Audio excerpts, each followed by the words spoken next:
ازيك يا بيتر عامل ايه؟ تمام الحمد لله. انت مسيحي؟ انتخبت شفيق؟ لا ما انتخبتش شفيق. علي صوتك شويه والنبي يا بيتر. ما انتخبتش شفيق. ليه ما انتخبتش شفيق؟ ما كل المسيحيين انتخبوا شفيق يا عم، اشمعنى انت؟ لا انا ما انتخبتش شفيق، ومعنى كلمه ان انا ما انتخبتش شفيق يبقى كل المسيحيين يبقى انا كمان هنتخب شفيق. تمام، يعني انت مسيحي وما انتخبتش شفيق. ليه بقى؟ انا حر، انا مش عايز انتخب شفيق. طب انتخبت مين؟ انا انتخبت مينا دانيال. انت ازاي انت الله يرحمه يعني. الله يرحمه. يعني انتخبت مين بجد، ولا قطعت الانتخابات، ولا عملت ايه بالظبط؟ لا رحت اتصلت الصوت كتبت مينا دانيال بس كده. تمام. عشان كتبت عشان خاطر خالد سعيد ومينا دانيال موجودين في شوف الناخبين، فاذا انا بختار مينا دانيال، والمره الجايه هروح كده بنفس الطريقه. تمام. بس المره الجايه بقى باسم خالد سعيد عشان خاطر ما يتقالش عليا طائفي. انت شايف انه صح انه يتم التعميم ان كل المسيحيين انتخبوا شفيق وان المسيحيين هم اللي نجحوا شفيق؟ اطلاقا. انت تعرف مسيحيين انتخبوا شفيق طيب؟ عشان المجلس العسكري هو اللي قال لهم علموا على التسجيل. يلا يا عم.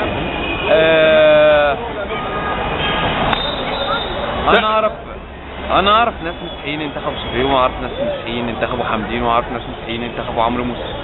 تمام، لكن مش كل المسيحيين انتخبوا شفيق. لا، وانا اكره كلمه ان هو كل المسيحيين.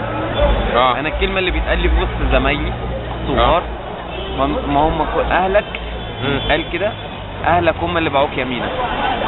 تمام، اهل مينا ما راحوش انتخبوا شفيق. دي نقطه. تمام. ما باعوش ما باعوش دمه. دي نقطه، ما فيش حد هيزايد على دم ابنه على حس الدين.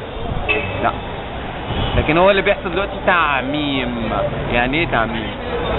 بما ان انا مسيحي فاذا انت من ضمن الناس اللي انتخبوا شفيق. كلمه وخلاص، كلمه بتتقال وخلاص. ليه طلعت كلمه اللي هي ايه؟ الكنيسه ادت. طب ايه اللي يثبت الكنيسه ادت؟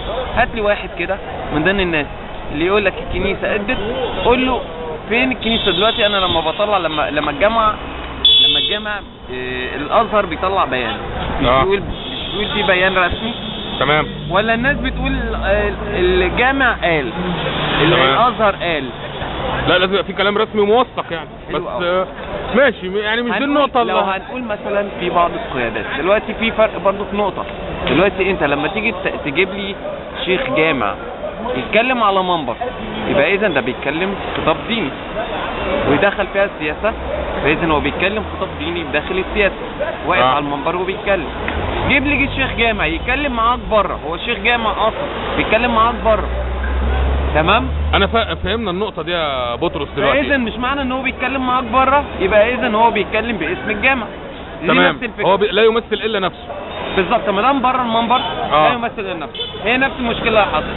جيب لي واحد مسيحي قول له كده، قول له بنفس اللفظ كده، قول له هات لي بيان او رسمي فيديو. يعني بص يا بيتر، معلش يعني معلش، مش دي النقطه اللي هنقف عندها كتير. بس قول لي بما انك مسيحي، يعني هو في كام مسيحي في مصر؟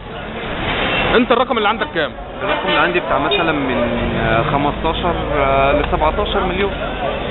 كام واحد ليه حق الانتخاب بقى؟ انت بتتكلم في مصر ولا على مستوى العالم؟ لا في مصر بس، انا مالي بالعالم دلوقتي. لا، ما انت الانتخابات بتاعتك دمت العالم المرات. الناس المصريين اللي في الخارج قصدك يعني انت بالنسبه لبره. طيب المصريين اللي في الخارج والمصريين اللي في الداخل يعملوا كام مليون؟ 25 مليون. كام واحد ليه حق الانتخاب والتصويت؟ قول مثلا 3/4. 3/4 يعني نتكلم في حوالي 15-17 مليون كده. تمام ماشي، شكرا يا بطرس، الرساله وصلت يا حبيبي. خير يا جماعه، انا محمد رجب اللي بصور لكم كل الفيديوهات دي من الشارع، سواء من ميدان التحرير او من مناطق شعبيه او من ناس في الاتوبيسات. انا بحب قوي كمان اصور سواقين التاكسي وسواقين الميكروباص.